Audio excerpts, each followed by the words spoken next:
रुख करते हैं शंघाई कोऑपरेशन ऑर्गेनाइजेशन, एक बहुत महत्वपूर्ण इकोनॉमी और सिक्योरिटी को लेकर एक समूह है। भारत इसका अध्यक्ष है इस वर्ष और राजधानी दिल्ली में हालांकि वर्चुअल ही आज इसकी शिखर वार्ता हो रही है और इस शिखर वार्ता में प्रधानमंत्री नरेंद्र मोदी ने आज पाकिस्तान प्रायोजित आतंकवाद को धो डाला, चीन को भी बेनकाब किया। एससीओ की बैठक में पीएम ने पाकिस्तान के अलावा चीन को भी आतंकवाद पर खूब खरी खोटी सुनाई, बता दिया कि भले ही शंघाई कोऑपरेशन ऑर्गेनाइजेशन चीन के दबदबे वाला संगठन हो, लेकिन भारत आतंकवाद के मुद्दे पर आईना दिखाने से नहीं चूकेगा। भारत की अध्यक्षता में एससीओ समिट में, एससीओ शिखर वार्ता में यह जो बैठक है यह आज वर्चुअली हो रही है, यानी सभी राष्ट्राध्यक्ष इंटरनेट के जरिए जुड़े और इसमें रूस के राष्ट्रपति व्लादिमीर पुतिन जो वैगनर समूह का विद्रोह था उसके बाद पहली बार शामिल हुए। इसके अलावा चीन के राष्ट्रपति शी जिनपिंग भी शामिल हुए। प्रधानमंत्री नरेंद्र मोदी ने साफ कहा कि आतंकवाद नहीं चलेगा। आतंकवाद पर विरोध उन्होंने दर्ज करवाया और यह कहा कि जो भी लोग हैं इस गंभीर मामले पर दोहरे मापदंड अपना रहे हैं वो गलत कर रहे हैं, उन्हें जाग जाना चाहिए, उनका वक्त आ गया है।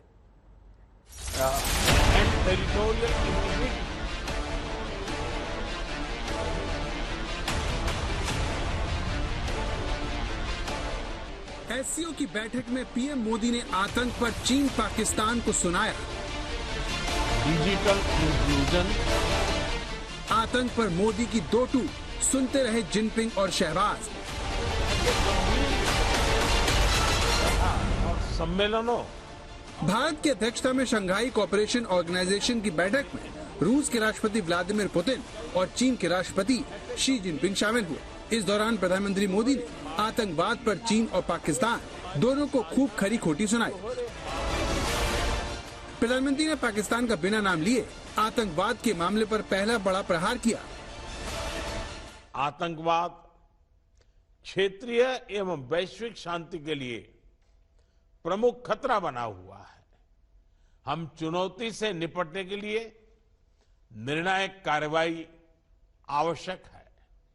आतंकवाद चाहे किसी भी रूप में हो, किसी भी अभिव्यक्ति में हो, हमें इसके विरुद्ध मिलकर लड़ाई करनी होगी। पीएम मोदी यही नहीं रुके और अगली लाइन में पाकिस्तान को लेकर अपने हमले को और तीखा किया। एससीओ को याद दिलाया कि उन्हें सीमा पार आतंकवाद को हथियार बनाने वालों पर खामोश नहीं रहना चाहिए। कुछ देश क्रॉस बॉर्डर टेररिज्म को अपनी नीतियों के इंस्ट्रूमेंट के रूप में इस्तेमाल करते हैं, आतंकवादियों को पनाह देते हैं।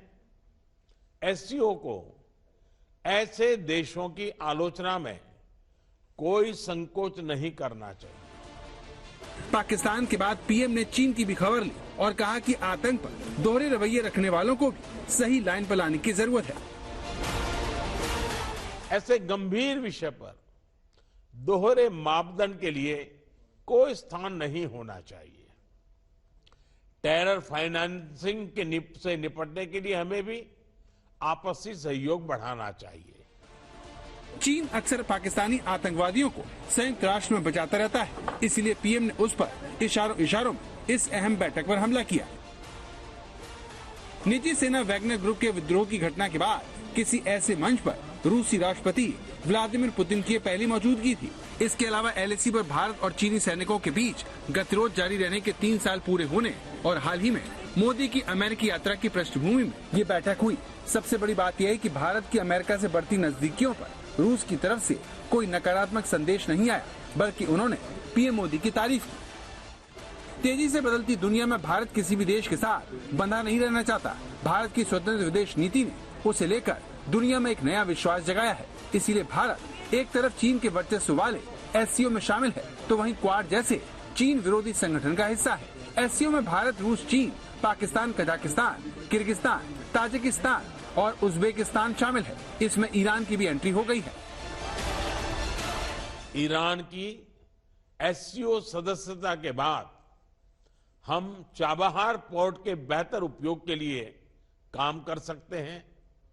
मध्य एशिया के लैंडलॉक देशों के लिए international north south transport corridor Indian ocean तक पहुंचने का एक सुरक्षित और सुगम रास्ता बन सकता है।